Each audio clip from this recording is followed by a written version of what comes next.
देखिए जी, big bash बहुत बड़ा लीग है दुनिया का और इसमें जाने माने पहचाने प्लेयर खेल रहे होते हैं। जितने भी हमारे प्लेयर सेलेक्ट हुए उनको गुड लक और अपॉर्चुनिटीज़ मिलती रहती है लीग्स की। जहाँ भी अपॉर्चुनिटी मिलेगी, अगर पाकिस्तान को यानी उस टाइम कोई सीरीज़ ना हुई या कैंप ना हुआ तो मैं ज़रूर जाऊँगा। इमाद वसीम भाई ने एक फ़ील्डर लिया होता पॉइंट पे, उसने उसको 3 बॉलों पे 3 मुसलसल रिवर्स स्वीप दिया, हालांकि फ़ील्डर भी मौजूद था। तो इसका मतलब है कि उसमें गेम अवेयरनेस नहीं है? नहीं। रही बात कप्तानी की, तो मुझे कोई इंटरेस्ट नहीं है कप्तानी की। पावर हिटिंग बहुत ज़रूरी चीज़ है। आपको जब तक जो रज़ाक भाई के साथ हम स्पेशली काम करें वो रिवर्स स्विंग पावर हिटिंग है, यानी आखिर में जो डेथ ओवर में पावर हिटिंग रिक्वायर्ड है ना, तो उस पर हम काम कर रहे हैं। हरीश, ये बताइए कि स्किल डेवलपमेंट कैंप लगा हुआ है, तमाम खिलाड़ी यहाँ पर मौजूद हैं, कोचेज भी मौजूद हैं, तो कितना फ़ायदा हो रहा है इस कैंप से? क्या कुछ सीखने को मिल रहा है? और आने वाली सीरीज़ के बारे में कोई मैनेजमेंट से आपकी डिस्कशन हुई है इस हवाले से? आगे 2 सीरीज़ आ रही है, बांग्लादेश और वेस्ट इंडीज़ की सीरीज़ भी आ रही है।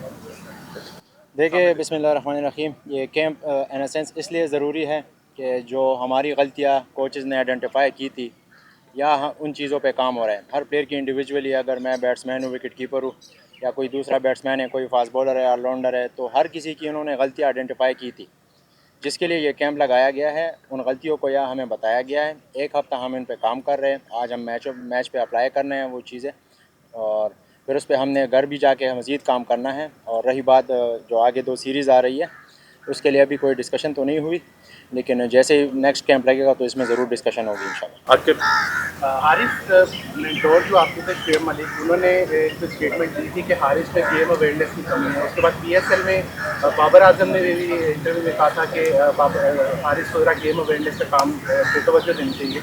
उसके हवाले से बताएं, गेम अवेयरनेस पे आपने कितना काम किया? और दूसरा ये बता दें, जो कैप्टनसी का सागा चाह रहा है, आपका नाम भी जो है वो फैंस ले रहे हैं, तो एज अ कैप्टन अगर आपको कैप्टनसी ऑफर की जाती है तो इस रोल को आप कैसे देखते हैं? सर, जहाँ तक रही बात, तो शुएब भाई से मेरी बिल्कुल उधर बात भी होती रही गेम अवेयरनेस पे, और उस चीज़ को मैं इम्प्रूव करने की कोशिश कर रहा हूँ। लेकिन some time situation different demand कर रही होती है। एक प्लेयर का होता है कि वो डिफरेंट खेल रहा होता है, दूसरे प्लेयर का डिफरेंट रोल होता है। अगर आप देखें तो इस PSL में सैम बेलिंग खेल रहा था लाहौर कलंदर से, और इमाद वसीम भाई ने एक फ़ील्डर लिया होता पॉइंट पे, उसने उसको 3 बॉलों पे 3 मुसलसल रिवर्स स्वीप दिया, हालांकि फ़ील्डर भी मौजूद था। तो इसका मतलब है कि उसमें गेम अवेयरनेस नहीं है? नहीं, ये चीज़ नहीं होती। आपको जिस प्लेयर का जो गेम है वो खेलनी होती है, लेकिन आपको उसी चीज़ में बेहतरी लानी है। बिल्कुल गेम अवेयरनेस की बात होती रहती है, मैं डिस्कस भी करता रहा हूँ सीनियर प्लेयर से भी, और इस पर मैं काम भी कर रहा हूँ। ऐसी नहीं है, लास्ट सीरीज़ में आपको नज़र भी आया होगा कि कितनी गेम अवेयरनेस है। जाहिर सी बातें कोशिश करते रहते हैं। रही बात कप्तानी की, तो मुझे कोई इंटरेस्ट नहीं है कप्तानी की। जी रामस। हारिस, अभी जो ये कैंप हुआ उससे पहले, ईद से पहले माइक हेसन भी यहाँ आए थे, उनके साथ भी आपकी डिस्कशन हुई है। आगे हम देख रहे हैं कि काफ़ी क्रिकेट है एशिया में, तो क्या आपको रोल दिया जा रहा है? क्या आपके साथ डिस्कस की चीज़ें कुछ शेयर करना चाहोगे? देखिए जी, रोल तो क्लियर है। नंबर 3 पे मैं खेल रहा हूँ, और वो सीरीज़ बाई सीरीज़ चलती रहेगी। जो कंडीशन है उस हिसाब से फिर रोल मज़ीद क्लियर करेंगे।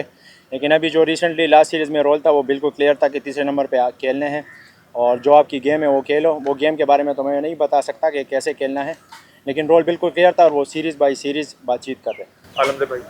हारिस भाई, कौन सी स्पेसिफिक ला है आपकी बैटिंग में जिस पे आपने काम किया है अभी स्किल डेवलपमेंट? मैं चूँकि चक्के चौकों के लिए ज़्यादा मशहूर हूँ, और इसके अलावा मैं सिंगल डबल पे ज़्यादा फोकस कर रहा हूँ। अपने डिफेंस पे मैं ज़्यादा फोकस कर रहा हूँ, क्योंकि जितनी स्ट्रॉन्ग आपकी टेक्निक होगी, सारी चीज़ें पर आप मार सकते हैं। चक्का भी मार सकते हैं, सिंगल भी कर सकते हैं। जो मैंने बज़ाहिर कोशिश की, कोच से भी डिस्कस किया कि मैं ज़्यादातर नीचे जो मेरी क्रिकेट है उसको मैं इम्प्रूव करूँ, यानी डाउन द ग्राउंड शॉट्स हो गए, चौके उसमें हो गए, सिंगल डबल उसमें हो गए, उस पर मैंने ज़्यादा कोशिश की। मुर्तज़ा। हारिस भाई, वाइट बॉल में तो हम देख रहे हैं कि रेड बॉल में भी इरादा है, कुछ प्लेयर कोचिंग से बात हो रही है, मैनेजमेंट क्या देख लिया आपको? जी बिल्कुल, मेरी ख़ुद भी ख्वाहिश है, और मैं ख़ुद भी इस दफ़ा खेलूँगा इंशाल्लाह। अभी जो जहाँ भी मुझे फ्री टाइम मिलेगा, फ़र्स्ट क्लास का, डोमेस्टिक का, डिपार्टमेंट से हो या रीजन से हो, मैं ज़रूर खेलूँगा। लास्ट ईयर भी मैं खेला था, और लोग टैग बहुत जल्दी लगा लेते हैं, लेकिन मैं काफ़ी अच्छा खेला हूँ। लास्ट ईयर भी 7 नंबर पे मैं खेला हूँ। मैंने 2-3 50 भी किए, 100 150 से बाले भी खेला हूँ। ऐसे नहीं कि मैं नहीं खेल सकता, मैं खेल सकता हूँ। मेरा बिल्कुल प्लान भी है इंशाल्लाह। फ़र्स्ट क्लास में कोशिश करूँगा कि अच्छा से अच्छा करूँ, तो फिर इंशाल्लाह कंसिडर होऊंगा। मैनेजमेंट से बात हुई इस हवाले से, या उन्होंने कोई कुछ कहा? सर, अभी टेस्ट रेड बॉल के हवाले से कोई बात नहीं। जी शकील। हारिस, अभी ये बताया जा रहा है कि वाइट बॉल में ना डिफरेंशिएट कर रहे हैं T20, वनडे और रेड बॉल के अलग अलग प्लेयर्स।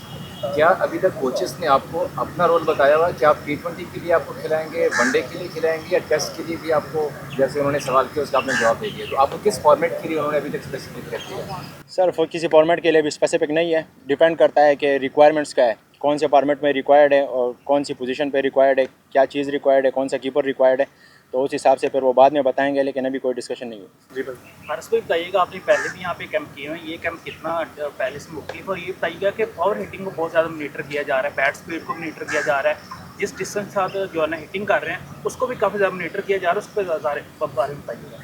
पहला सवाल सॉरी पहले भी आपने कैंप किए हैं, क्या ये पहला और कैंप से जी? कितना? देखिए जी, सारे कैंप काफ़ी बेनिफिशियल होते हैं, वो डिफरेंट कैंप थे, उनमें भी सारी चीज़ों पे काम होता है, फील्डिंग हो गया, फिटनेस हो गई, बैटिंग हो गई, इसमें भी वही हो रहा है।